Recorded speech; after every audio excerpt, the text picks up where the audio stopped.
സ്നേഹമുള്ളവരെ, പുതിയൊരു വീഡിയോയുമായിട്ട് ഞാൻ നിങ്ങളുടെ മുമ്പിലേക്ക് എത്തുമ്പോൾ ഇന്ന് കുറച്ച് ഗൗരവമേറിയ ഒരു വിഷയം തന്നെ നിങ്ങളുമായിട്ട് പങ്കുവയ്ക്കാനാണ് ഞാൻ ആഗ്രഹിക്കുക. ഈ അടുത്ത ദിവസങ്ങളിലെല്ലാം തന്നെ സോഷ്യൽ മീഡിയ തുറന്നു കഴിഞ്ഞാൽ നമ്മൾ ആദ്യം കാണുക പുരുഷന്മാർക്ക് എന്താ ഒരു നിയമമില്ലാത്തത്, ഒരു നിയമത്തിൻ്റെ സഹായം പുരുഷന്മാർക്ക് നിഷേധിക്കപ്പെടുന്നുണ്ടോ എന്നുള്ള ചോദ്യങ്ങളൊക്കെ വരുന്നത് നമ്മൾ ശ്രദ്ധിച്ചിട്ടുണ്ടാകും.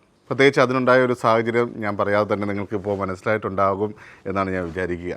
ഒരു ദീപക് എന്ന ഒരു വ്യക്തി, ഒരു 42 വയസ്സുള്ള ഒരു വ്യക്തി കഴിഞ്ഞ ദിവസം ആത്മഹത്യ ചെയ്തു. എന്തിനു വേണ്ടിയാണ് ആ ആത്മഹത്യ ചെയ്തത് എന്ന് ചോദിച്ചു കഴിഞ്ഞാൽ, ഒരു യൂട്യൂബ് വ്ളോഗർ കൊടുത്ത ഒരു റോങ് ഇൻഫർമേഷൻ എന്ന് വേണമെങ്കിൽ നമുക്ക് പറയാം, അല്ലെങ്കിൽ കൊടുക്കാൻ വേണ്ടി ചെയ്ത പോലെ ഒരു വീഡിയോ നമ്മൾ അതിനെക്കുറിച്ച് വിശകലനം ചെയ്തുകൊണ്ടുള്ള ഒത്തിരിയേറെ വീഡിയോസ് ഈ ദിവസങ്ങളിലെല്ലാം കാണുകയുണ്ടായി.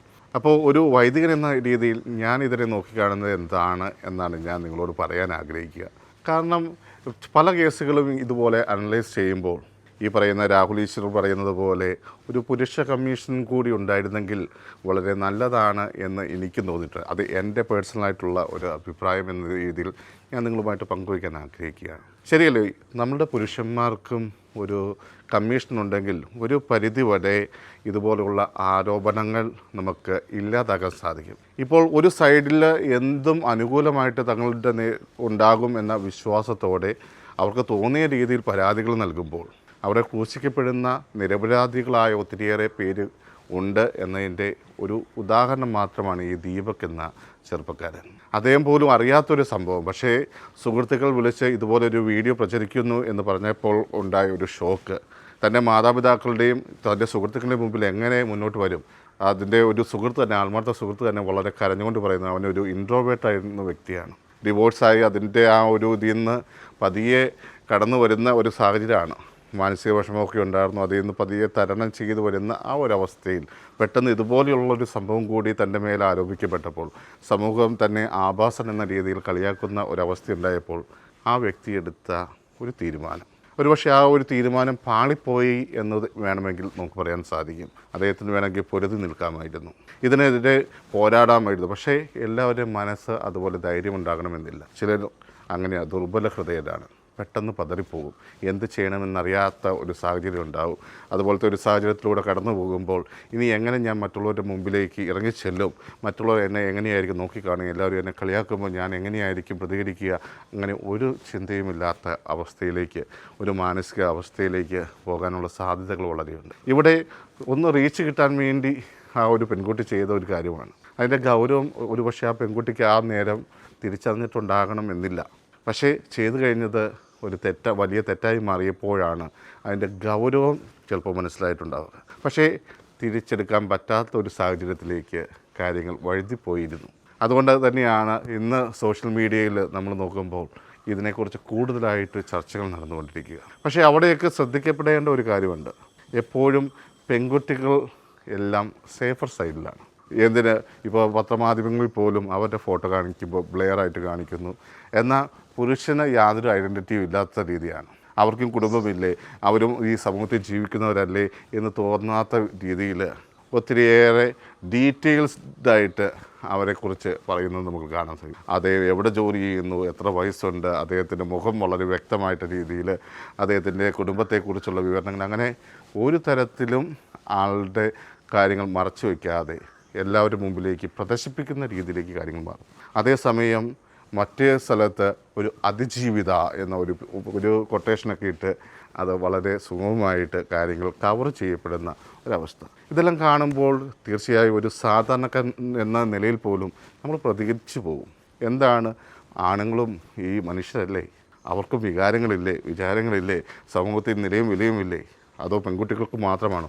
അതേസമയം ഒരു സൈഡിൽ മറ്റുള്ളവർ സമത്വത്തിന് വേണ്ടി ഒത്തിരിയേറെ സമരങ്ങൾ ചെയ്തുകൊണ്ടിരിക്കുക. ഒരുമയോടെ മുന്നോട്ട് പോകണം, ഞങ്ങൾക്കും തുല്യത വേണം എന്നൊക്കെ പറയുന്നത് എന്തുകൊണ്ട് ചില കാര്യങ്ങളിൽ മാത്രം തുല്യത വേണ്ട എന്ന് ചിന്തിക്കുന്നു, അല്ലേ?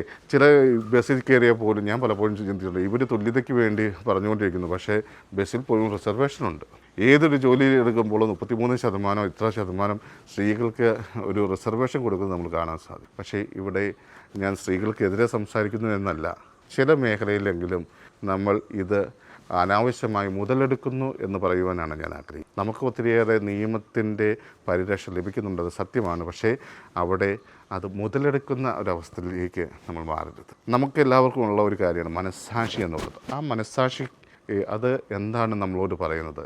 നീ ചെയ്ത് തെറ്റാണോ എന്ന് ചോദിക്കുമ്പോൾ ആ മനസ്സാക്ഷിയെ അടക്കി നിർത്തി ഞാൻ ചെയ്തത് മാത്രമാണ് ശരി എന്ന രീതിയിൽ മുന്നോട്ട് പോകാതെ നമ്മൾ ചെയ്ത പ്രവൃത്തിയിൽ തെറ്റുണ്ടെങ്കിൽ അത് തിരുത്തണം. ഞാൻ മുമ്പുള്ള വീഡിയോസിലും കൂടുതലായിട്ട് ആവർത്തിച്ച് പറയാറുള്ള ഒരു കാര്യമാണ്, തെറ്റുണ്ടെങ്കിൽ അംഗീകരിക്കാൻ തയ്യാറാവുക. എന്തിനാണ് നമ്മൾ തെറ്റ് മറച്ചു വയ്ക്കാൻ വേണ്ടി തയ്യാറാകുന്നത്? അല്ല, ഇവിടെ ആ ഒരു പെൺകുട്ടിയെക്കുറിച്ച് കൂടുതലായിട്ട് വിശകലനങ്ങൾ നടക്കുമ്പോൾ പലരും പറയുന്ന ഒരു കാര്യമുണ്ട്, റീച്ചിന് വേണ്ടി മാത്രമാണ്. അതിൽ പിന്നീട് പഴയകാല പോസ്റ്റുകളിലേക്കൊക്കെ പോകുമ്പോൾ തന്നെ അതിൽ ഒരു വ്യക്തി കമൻ്റായിട്ടിട്ട് ഒരു കാര്യം ഹൈലൈറ്റ് ചെയ്ത് പറയുന്നുണ്ട്. അത് ഇനി സത്യമാണോ എഡിറ്റഡാണോ എന്നൊന്നും അറിയാൻ പറ്റില്ല. കാരണം ഇന്നത്തെ കാലത്ത് എന്നും വിശ്വസിക്കാൻ പറ്റാത്തൊരു രീതിയിലേക്ക് മാറിപ്പോയി. കാരണം ഈ പറയുന്ന സംഭവങ്ങളൊക്കെ AI വെച്ച് ക്രിയേറ്റ് ചെയ്യുക, അങ്ങനെയുള്ള ഒത്തിരിയേറെ കാര്യങ്ങൾ വരുന്നത് കൊണ്ട് ഏതാണ് സത്യം ഏതാണ് മിഥ്യ എന്ന് പറയാൻ പറ്റാത്തൊരു സാഹചര്യം. പക്ഷേ എങ്കിൽ പോലും ആ കണ്ട കമൻറ്റിൽ പറയുന്നുണ്ട്, ഇങ്ങനെ ഈ വഴിയിൽ തുപ്പുന്നതിനെക്കുറിച്ച് എന്നുള്ള ഒരു വീഡിയോ ചെയ്തപ്പോൾ അതിൻ്റെ അടിയിലൊരു കമൻ്റ് ഇട്ടിരിക്കുകയാണ്, നമ്മൾ ഇങ്ങനെയുള്ള കാര്യങ്ങൾ ശ്രദ്ധിച്ചു കഴിഞ്ഞാൽ കുറേ മാറ്റങ്ങൾ വരാം. അതിൽ റീച്ച് കിട്ടണമെങ്കിൽ ഏതെങ്കിലും വണ്ടി പോയി ഒന്ന് തട്ടിയിട്ട് ഒരു വീഡിയോ ഇട്ടാൽ മതി എന്നുള്ള രീതിയിൽ ഒരു കമൻറ്റ് രേഖപ്പെടുത്തിയിരിക്കുന്നത് നമുക്ക് ശ്രദ്ധയിൽപ്പെടും. പക്ഷേ ഇതൊക്കെ കണ്ടുകൊണ്ടാണോ ആ കുട്ടി അതുപോലെ ചെയ്തത്? ഈ അടുത്ത കാലത്ത് നമ്മൾ വീഡിയോസ് പരിശോധിക്കുകയാണെങ്കിൽ ബസ്സിലിരുന്ന് തന്നെ ഇതുപോലെ വീഡിയോസ് എടുക്കുന്ന ഒത്തിരിയേറെ ഒരു ട്രെൻഡ് തന്നെ നമുക്ക് കാണുവാൻ സാധിക്കും. ഇതൊക്കെ മിസ്യൂസ് ചെയ്യുന്ന ഒരു തരത്തിലേക്ക് മാറിയിട്ടുണ്ടോ എന്ന് നമ്മൾ ചിന്തിക്കുന്നത് വളരെ നല്ലതാണ്. പലപ്പോഴും ആ ഒരു സാഹചര്യം മനസ്സിലാക്കാതെ നമ്മൾ മുന്നോട്ട് പോകുമ്പോൾ നമ്മുടെ സമൂഹം അത്രയേറെ അധപതിച്ച് പോകുന്നുണ്ട് എന്നാണ് പറയുക. ഇവിടെ ആ വ്യക്തിയുടെ അമ്മ കരയുന്ന ഒരു സീനുണ്ട് അല്ലേ? എല്ലാ ന്യൂസിലും നമ്മൾ കണ്ട ഒരു കാര്യമാണ്. എൻ്റെ പൊന്നു മോനെ എന്ന് പറഞ്ഞ് കരഞ്ഞുകൊണ്ട് ആ അമ്മ പറയുന്നുണ്ട്. ആ തലയുടെ അടുത്ത് നിലവിളക്ക് കത്തിച്ച് വെച്ചുകൊണ്ടിരിക്കുമ്പോൾ അതൊന്ന് അണഞ്ഞു പോകുന്ന ആ രീതിയിലാണ് അവരുടെ ജീവിതത്തിലുണ്ടായിരുന്ന ഒരു വെളിച്ചമാണ് അവിടെ ഇല്ലാതായത്. അതും പറഞ്ഞുകൊണ്ട് ആ അമ്മ കരയുമ്പോൾ ഒന്ന് ആലോചിച്ച് നോക്കുക, ആ കുടുംബത്തിനുണ്ടായ നഷ്ടം എത്ര വലുതാണ്. ആ അപ്പനും അമ്മയ്ക്കും ഇനി ആരാണ് താങ്ങായിട്ടുണ്ടാവുക? ആ മക്കൾക്ക് ആരാണ് ഇനി താങ്ങായിട്ടുണ്ടാവുക? ഒരു അബദ്ധം കൊണ്ട്, ഒരു ചെറിയ നുണപ്രചാരണം കൊണ്ട് ഒരു ജീവൻ തന്നെയാണ് ഇല്ലാതായിപ്പോയത്. അതുകൊണ്ട് പ്രിയമുള്ളവർ, ഈ വീഡിയോ കേൾക്കുന്നതിന് നിങ്ങൾ ശ്രദ്ധിക്കണം. ഇതുപോലെയുള്ള സാഹചര്യങ്ങൾ നമ്മുടെ ജീവിതത്തിൽ കടന്നു വരുമ്പോൾ അങ്ങനെയുള്ള വ്യക്തികളെ നമ്മൾ ഒരിക്കലും പ്രോത്സാഹിപ്പിക്കരുത്. ഒരു തരത്തിലും അങ്ങനെയുള്ള കാര്യങ്ങൾ നമ്മൾ പ്രോത്സാഹിപ്പിക്കുകയല്ല, അത് അങ്ങനെയുള്ളവരെ അടുപ്പിക്കുക പോലും ചെയ്യില്ലെന്ന് ഞാൻ പറയുകയുള്ളൂ. കാരണം അത് വളരെ ഗൗരവമേറിയൊരു കാര്യമാണ്.